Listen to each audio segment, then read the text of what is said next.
Pato y esto es nuestra segunda edición de Ciencia Pop. El día de hoy vamos a hablar de una serie alemana, uno de los programas más exitosos de los últimos tiempos en las plataformas de streaming, que nos hizo pensar, soñar y hasta conflictuarnos mucho alrededor del tema de viajes en el tiempo. Y para hacerlo se apoya en un objeto o en una partícula que se descubrió recientemente, que aunque se predijo desde hace mucho tiempo, recientemente se descubrió, que se conoce comúnmente como la partícula de Dios y que la mayoría de la gente a veces se pregunta de ella, pero no tenemos idea de qué se trata. Entonces hoy en Ciencia Pop vamos a hablar de qué tienen que ver dar viajes en el tiempo y la famosa partícula de Dios. De entrada les comento que según la teoría de la relatividad de Einstein, que ya platicamos la vez pasada, el espacio y el tiempo son un continuo y siempre que tenemos una gran masa, esta masa puede deformar el espacio. Así, si tenemos una estrella como el Sol, un planeta como la Tierra, el espacio y el tiempo que hay a su alrededor no son planos como esta mesa, sino que se deforman, presentan una curvatura debido a la masa que tiene este objeto. En segunda instancia, mismo Einstein nos dijo que hay una equivalencia entre materia y energía. Nos dio esa ecuación de E es igual a m por c al cuadrado. ¿Qué quiere decir? Que yo si transformo materia en energía, la cantidad de materia que transforme la multiplico por la velocidad de la luz al cuadrado y esa es la energía que yo produje. O también, si tengo muchísima energía, con esa energía puedo crear materia. Ese es un principio muy importante que tiene que ver con lo que vamos a relacionar ahora con los viajes en el tiempo. Pues bueno, sucede que aparte de esto que nos dijo Einstein, años después, los físicos empezaron a clasificar todas las cosas que conforman la materia. Se dieron cuenta que hay partículas como los electrones, luego primero se descubrieron los protones y los neutrones, luego nos dimos cuenta que estaban hechos de otras partículas que se conocen como quarks. Por ahí se descubrieron otras más, los neutrinos, hay otras partículas que se encargan de transmitir la fuerza de las diferentes interacciones del universo. Entonces tenemos los fotones, tenemos los gluones, hay un montón de partículas. Y todo parecía empezar a agarrar orden, a tener sentido, cuando los científicos se dieron cuenta que parecía que, o más bien que según las predicciones de sus teorías, las partículas no deberían tener masa. Ni el electrón, ni los quarks, ni los neutrinos, ni los bosones, ninguno debería tener masa, pero todos los experimentos y todas las cosas que habíamos hecho tienen masa. Encontramos que toda la materia tiene masa. Entonces se empiezan a hacer esfuerzos para resolver este problema y dos grupos por separado o dos publicaciones por separado se hacen prediciendo un mecanismo que podría darle masa a la materia. Una la hizo Peter Higgs, un científico escocés y que eventualmente cobraría gran fama, y la otra la hicieron Robert Brown, un maestro de la Universidad de Cornell en Estados Unidos y un investigador que estaba colaborando con él en una estancia postdoctoral que era François Englert. Este es un investigador originario de Bélgica.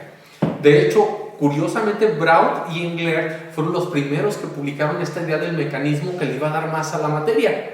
Pero Peter Higgs tuvo la fortuna que, aunque publicó 2 semanas después que ellos, pudo presentar sus trabajos en unos foros donde había científicos muy importantes que la primera vez que escucharon de la idea no fue por el artículo que publicaron Brown y Englert, sino que fue por de viva voz de Peter Higgs, y todo el mundo empezó a referirse al campo que le daba masa a las partículas y la partícula que sería la base de este campo como el bosón de Higgs.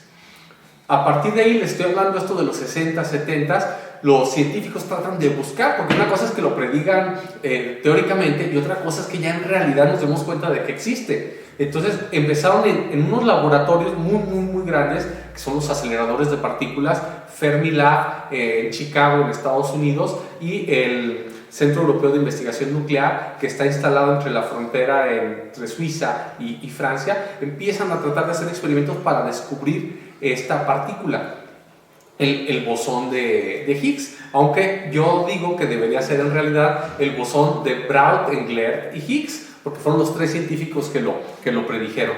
Estaban batallando tanto que incluso hubo un investigador ganador del Premio Nobel de Física, Leon Lederman, que hace un libro para platicar por qué era importante completar el rompecabezas de las partículas con este famosísimo bosón y por qué era tan elusivo, porque estaban sufriendo tanto a pesar de que había cientos o miles de personas trabajando en descubrir esto, se estaban invirtiendo millones de dólares para tratar de descubrirlo, pero no hallaban esa condenada partícula. Estaba tan frustrado que a su libro le puso el título en inglés de The Goddamn Particle, así como la maldita partícula. Pero el editor que iba a publicar ese libro se le hizo muy feo que el título llevara Goddamn Particle.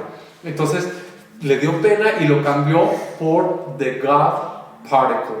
Y así acabó titulándose el libro de Leon Lederman, donde explicaba y daba a conocer en términos muy accesibles cuál era la búsqueda y las complicaciones de encontrar al bosón de Higgs. Esto le empezó a dar mucha fama porque, imagínense el esoterismo, ¿no? Si la gente empieza a escuchar de que los científicos están tratando de descubrir la partícula de Dios, pues piensan que si descubres esa partícula vas a descubrir que Dios existe o se va a relacionar en algo con la religión, cuando no tiene nada que ver con esto. En realidad se le puede dar una gran importancia porque la masa le da sentido a nuestro universo como es. Si no tuvieran masa las partículas, no podrían existir estrellas, planetas, galaxias, ni todo lo que conocemos. Entonces, en ese sentido es muy importante, pero no está relacionado con el lado espiritual o religioso. Total, en 2012, después de muchos años, en el Gran Colisionador de Hadrones, logran hacer los experimentos que por fin, de manera concluyente, nos permiten descubrir que existe el bosón que yo le llamo de Braun-Tengler-Higgs. ¿Cómo fue este experimento? Teníamos protones a energías muy altas con velocidades cercanas a la velocidad de la luz moviéndose en un anillo de 30 kilómetros de circunferencia. Cuando llegan estas grandes energías, haces que millones de protones choquen unos con otros y eventualmente vas a encontrar la energía necesaria para que aparezcan estas partículas ahí. Pero esas partículas aparecen, no crean que se quedan ahí muchísimo tiempo, sino que se desaparecen muy rápido, decaen y dejan algunos rayos, dejan otros tipos de partículas, dejan como si fuera una descendencia y a partir de eso los científicos se dan cuenta de que se produjeron. En este punto todos ustedes dirán, ¿pero qué tiene que ver eso con Dark? Pues bien, si yo quiero hacer un viaje en el tiempo, tengo que crear la curvatura que nos dijo Einstein. Una curvatura que no solo me va a hacer que cambie el espacio a mi alrededor, sino una curvatura que me pueda generar una especie de túnel entre el momento en el que estoy yo y un momento en el que quiero ir en el pasado o en el futuro. Y la única forma de hacer ese tipo de curvatura es teniendo muchísima masa o muchísima energía. Entonces, la idea que hay detrás de la serie de Dark es que se logra controlar o se logra manipular la partícula de Braun-Tengler-Higgs, esa famosa partícula de Dios que dicen también en la serie, para que con su energía o su capacidad de crear masa se distorsione el espacio-tiempo y puedas hacer este túnel que te lleve a otros momentos. Esa es la base esencial de Dark y ese es como el principio científico en el que se basa la ciencia ficción de la serie. ¿Cuál es el problema que yo veo? Que en los grandes aceleradores de partículas, específicamente en el Gran Colisionador de Hadrones, que es el único lugar donde hemos podido encontrar el bosón de Braun-Tengler-Higgs, duran fracciones millonésimas de segundo estas partículas y son condiciones de muy alta energía. ¿Qué es lo que vemos en la serie? Pues vemos de repente una pequeña bolita que se pone ahí en el espacio donde la llevan Marte y Jonas. Luego hay unas descargas eléctricas, esto le da como energía a esa bolita que tenemos de la partícula de Braun-Tengler-Higgs, que empieza a crecer y empieza a sacar toda la energía para desencadenar los viajes en el tiempo. Y ya después hay momentos en la serie donde vemos que está flotando ahí una bolototota súper visible, otros momentos donde tienen partes y las van cargando en la mano como si fuera cualquier cosa. Entonces aquí es importante destacar que ahí es donde la ficción se avasalla y tiene su lógica. En una serie donde le quieres dar espectacularidad de dónde salieron los viajes en el tiempo, resulta ilógico que todo saliera de unas partículas microscópicas que nadie puede ver, o de una tecnología de aceleradores de partículas que en ciertos momentos era prácticamente inalcanzable. Entonces lo hicieron como para fines de espectáculo, que se pudiera ver la bola grande de lo que le llamaban la partícula de Dios. Entonces ahí nos queda el fundamento de la ciencia pop detrás de Dark.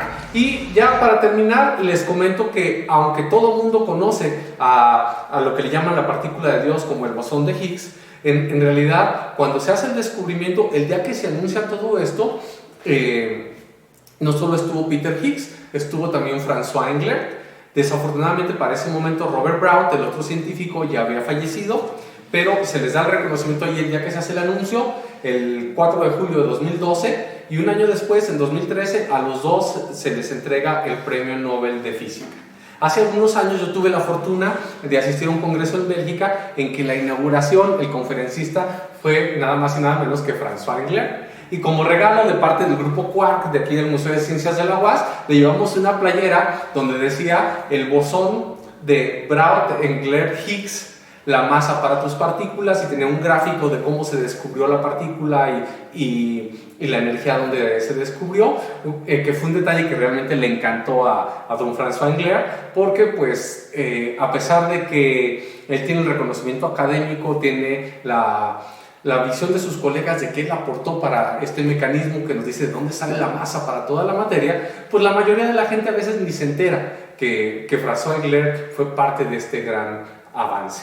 Entonces, qué bueno que hubo este reconocimiento. Me encantaría saber también si algún día lo puedo volver a ver, ya es grande el señor, qué opina de la serie de Dark, qué opina del giro que le están dando a los avances que realizó él con Brown y con Peter Higgs.